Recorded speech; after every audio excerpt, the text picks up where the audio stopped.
Hello friends, welcome to the new episode of my channel. আমি অরিত্র। এখন এই ভিডিওর মধ্যে আমরা কথা বলবো হচ্ছে অ্যাভেঞ্জার্স ডুমসডে ট্রেলার নিয়ে, যেটা কিছুক্ষণ আগে রিলিজ করে গেছে। দেখুন, একটা ট্রেলার দেখার মজা তখনই থাকে যখন সেটা আমাদেরকে সারপ্রাইজ করতে পারে। এটা ট্রেলারের দোষ বলছি না, আজকাল এই এত লিকস হয়ে যায় না, এবং এত পোস্ট ঘুরে বেড়ায় টুইটারে যে এই লিকটা দেখলাম, এখানে এই সিন আছে, এই আছে। তো না চাইতেও আপনার চোখের সামনে কিছু না কিছু এই ধরনের পোস্ট বা ভিডিওর কিছু স্নিপেটস এসব চলে আসে। তো তখন কী হয় না, যে আপনার ট্রেলার দেখার যে একটা মজার ব্যাপারটা, প্রথমবার আপনি দেখছেন, প্রথমবার এক্সপিরিয়েন্স করছেন, তো সেটা যেটা ওয়াও ফ্যাক্টর কাজ করবে সেটা কিছুটা কমে যায়। আমার এই ট্রেলারটা দেখে, এই ট্রেলারটা কিন্তু বেশ ভালো ভিলেনকে বিল্ড আপ দিয়েছে, আমি সেটার মধ্যে আসছি পরবর্তীতে। কিন্তু আমি যেহেতু কিছু কিছু পয়েন্টস অলরেডি জানতাম আর কি ট্রেলারটার ব্যাপারে, লিক্স ইত্যাদির ব্যাপারে, তো সেই জন্য না আমার মজাটা কমে গেছে। এবার এই লিক্সগুলো কিন্তু আমি খুঁজে খুঁজে বার করিনি, আমার চোখের সামনে এমনিই চলে এসছে। তো আজকালকার দিনে ইন্টারনেটে এই জিনিসটা, এই যে মানে ট্রেন্ডটা শুরু হয়েছে, এবং এটা কিছুটা মেকার্সদেরও দোষ। মেকার্সরা আগে থেকে হাইপ বিল্ড আপ করবার জন্য, অ্যান্টিসিপেশন বিল্ড আপ করবার জন্য আগে থেকে নিজেরাই লিক্স করে থাকে। তো সেখান থেকে পাবলিক জেনে যায়, তারপর পাবলিক আরও লোককে জানায়। প্রচুর চ্যানেলস আছে, প্রচুর ইনফ্লুয়েন্সার্স আছে, তারা এগুলো করতে থাকে। এই যে মার্ভেল, ডিসির এগুলো তো প্রচুর ফ্যান ফলোয়িং রয়েছে, ডেডিকেটেড, এবার তারা করতে থাকে। এবার সেখান থেকে জেনারেল অডিয়েন্সের না চাইতেও চোখে পড়ে যায় আর কি। যাই হোক, এবার এই ট্রেলারটাতে যদি চলে আসি, ট্রেলারটা কিন্তু আমার বেশ ভালো লেগেছে। ইম্প্যাক্ট একটু কমে গেলেও, যেহেতু কিছু ইনফরমেশন জানতাম, বাট তার সত্ত্বেও বেশ ভালো ওয়ার্ক করেছে। তো এখানে কিন্তু মানে থরের ক্যারেক্টারটা, ক্রিস হেমসওয়ার্থ, সে কিন্তু ডক্টর ডুমকে আর কি পুরো বিল্ড আপটা দিচ্ছে, যে আমি আগে অনেক এনিমিসদের সাথে লড়েছি, আমার সাথে অনেকে লড়েছে, তারা প্রাণ হারিয়েছে ইত্যাদি, কিন্তু এরকম এনিমি আমরা দেখিনি।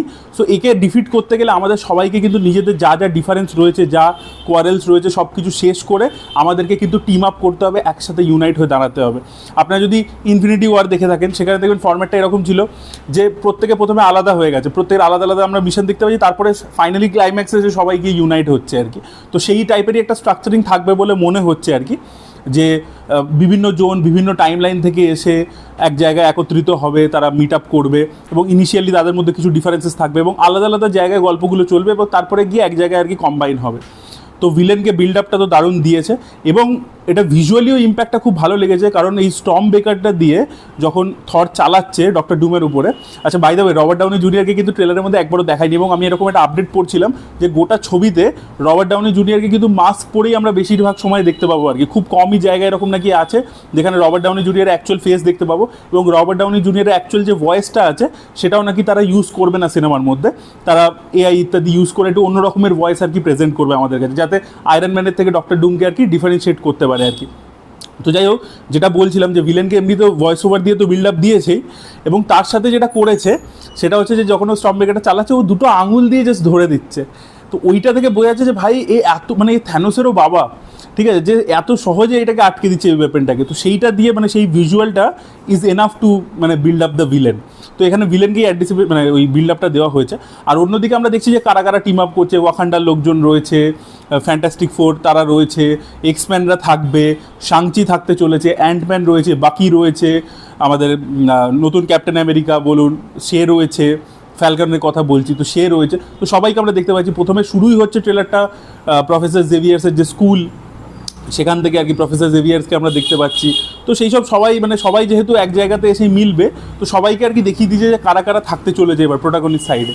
এবং লাস্টে এটা সবথেকে মজার ব্যাপার আর কি, যেটা চমক আর কি, সেটা হচ্ছে যে ক্রিস ইভান্সের আর কি যে এই ছবির মধ্যে সে থাকতে চলেছে, এবং অ্যাকচুয়ালি মাল্টিপল রোলে থাকতে চলেছে এরকম আপডেট রয়েছে, বাট তাকে একটা রূপেই আমরা দেখতে পাই, ক্রিস ইভান্স মানে ক্যাপ্টেন আমেরিকার রূপে আর কি, স্টিভ রজার্সের রূপে। এবং সে আসে যায়, ইটস আনবিলিভেবল পাল এরকমভাবে বলে যখন, তারপরে ওর হাত থেকে হ্যামারটা টেনে নেয়। তো ওই সিকোয়েন্সটা কিন্তু মজা দিয়েছে আর কি, মানে ট্রেলারের মধ্যে ওইটা আরেকটা গুজবাম মানে মোমেন্ট আর কি, মানে দুটো ট্রেলারের গুজবাম মোমেন্ট আছে, যেটাকে মাস মোমেন্ট বলতে পারেন। একটা হচ্ছে স্টর্ম ব্রেকারটাকে দুটো আঙুল দিয়ে আটকে দেওয়া ভিলেনের, মানে ডক্টর ডুমের। আরেকটা হচ্ছে যখন স্টিভ রজার্সকে আমরা দেখতে পাই, ক্যাপ্টেন আমেরিকাকে, এবং সে হ্যামারটা থরের হাত থেকে নিয়ে নিচ্ছে, ওই সিকোয়েন্সটা, এই দুটো সিকোয়েন্স নেক্সট লেভেলে গিয়ে মজা দিয়েছে। আরেকটা সিকোয়েন্স আছে যেখানে গ্যাম্বেটের সাথে শ্যাংচি লড়ছে, ওই সিকোয়েন্সটা খুব ভালো লাগে। আর কিছু দেখবেন অলরেডি ওরা যেহেতু আগে থেকে টিজার ড্রপ করছিল, দেখবেন সাইক্লপসের যে ক্যারেক্টারটা আছে তার একটা শর্ট ছিল, সেটা আগেও দেখিয়েছিল, সেটা এখানেও রয়েছে আর কি। তো এক্সম্যানের অনেকজনকে দেখতে পাচ্ছি। তো ওভারঅল মিলিয়ে আর কি খুবই ভালো হয়েছে আর কি, মানে একটা এক্সাইটমেন্ট তৈরি করার জন্য, এবং আমরা ডেটটা এক্স্যাক্টলি জানতে পেরে যাই যে কবে আসছে ডুমসডে। সব কিছু মিলিয়ে সুপার এক্সাইটেড। এই ট্রেলারটা হঠাৎ করেই চলে এসছে, আমরা শুনেছিলাম যে কমিক কনের সময় বেরোবে, 23 তারিখে বেরোবে, তার অনেকটা আগেই চলে এলো আর কি, 20 তারিখেই চলে এলো। তো আমার মনে হয় এটা নেক্সট লেভেলে হাইপ তৈরি করবে, প্রচুর কথাবার্তা হবে, প্রচুর ব্রেকডাউন হবে, যারা কমিক বুকের ফ্যান তারা তো প্রচুর ব্রেকডাউন ইত্যাদিও করবে আর কি। বাট আমার ওভারঅলে জিনিসটা খুবই ভালো লেগেছে, যেহেতু ওরা মানে দেখাতে চাইছে আর কি যে এই ভিলেনটা হচ্ছে সবার থেকে বড়, তাই সবাইকে টিম আপ করতে হচ্ছে, সেই টিম আপের দিকটাও দেখিয়েছে, মানে টিম অ্যাসেম্বলিংটাও দেখিয়েছে, এবং হিরোকে যত মানে ভিলেনকে যতটা বিল্ড আপ দেওয়া যেতে পারে সেটা ভয়েস ওভার বা ভিজুয়ালের মাধ্যমে সেটাও দেখিয়ে দিয়েছে। আর যেগুলো আইকনিক ক্যারেক্টার যাদেরকে ওরা আবার ফ্র্যাঞ্চাইজে ফেরত আনছে, বিকজ আপনারা জানেন মার্ভেলের প্রচুর ছবি মাঝে এরকম হয়েছে যেগুলো আপ টু দ্য মার্ক হয়নি, বক্স অফিসে পারফর্মও করতে পারেনি, আন্ডার পারফর্ম করেছে। তো সেখান থেকে ওরা এদেরকে ফিরিয়ে এনেছে যাতে বক্স অফিসে আসে, এবং সেই জন্য প্রত্যেকজনকেই কিন্তু দেখিয়ে দিয়েছে আর কি যে ভাই আমাদের কাছে এই কার্ডস রয়েছে। এবার দেখা যাক আর কি এই ছবিটা কীরকম পারফর্ম করে বক্স অফিসে, সেটাই দেখার মতো বিষয় হবে। ওই সময়টাতে পার্টিকুলারলি যদি দেখেন হলিউডের আরও বড় ফ্র্যাঞ্চাইজ ছবিও আছে, মানে ডিউনের পার্ট 3 রয়েছে, তার পরবর্তীতে জুমানজিও রয়েছে। তো অনেকগুলো ছবি কিন্তু ওই পার্টিকুলার পিরিয়ডটাতে রয়েছে। আর ইন্ডিয়াতে যদি বলি স্পেসিফিক্যালি তার কিছুটা আগেই ফজি বলে ছবিটা রয়েছে প্রভাসের, সেটা কিছুটা আগে। আর ওই পার্টিকুলার টাইমটাতে এক সপ্তাহ পরে কিং ছবিটাও রিলিজ করছে। তো দেখা যাক আর কি, ডিসেম্বরে প্রচুর ছবি রয়েছে।